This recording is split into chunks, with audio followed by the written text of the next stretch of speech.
Good day, homebrewers. This video is brought to you by nothing because commercials suck. If you want to calculate the color of your final beer, you go to hasabrewery.com, click on Tools, Brew Calculators, and then choose the color calculator. So again, please be aware of this little thing up here. It's a drop-down where you can choose between metric and imperial default values. Okay, that's very important. So before we're going to change that, again, you see we have liters, kilogram, and EBC for color here. Now we're going to change that to imperial. We got a little funny animation for everyone who loves freedom. So we have the gallons, lips, and the SRM here. Now, I'm used to being boring and choose the metric system, so we're going to get the metric animation, and here we are. Let's just say, and so the batch volume is the final volume that pops out of your brewing process. Let's just say we are going to brew, let's just say 25 liters. And now one thing is important, you can, regardless of what you have chosen here, you can always change that later down the road. So let's just say I actually do want to brew 5.5 gallons, and then I'm going to add let's just say 5 kilograms of grain number one, and I don't know, it's a Pilsner grain. It has my 3 EBC. Now we're going to add a grain. Let's just say this is just 1 pound, and my color here is in SRM, and this, I don't know, maybe 15. And let's just add another grain.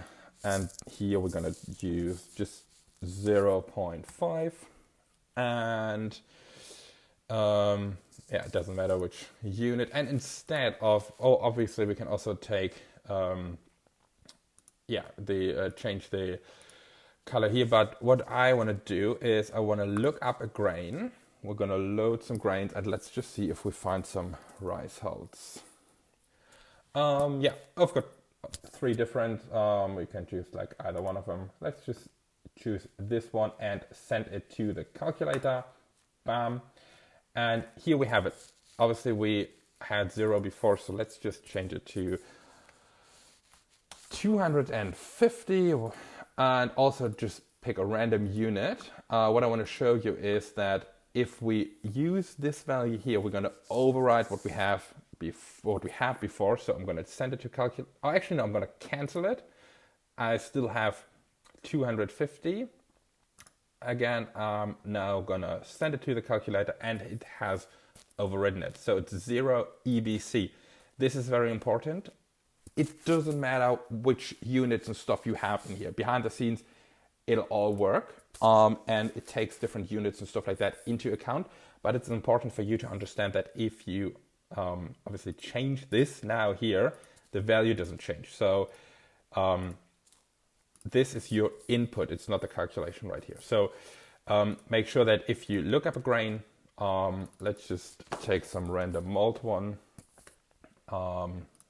whatever, it doesn't really matter. And now it sends the value in here, and don't change the units. Otherwise, obviously you will change the result.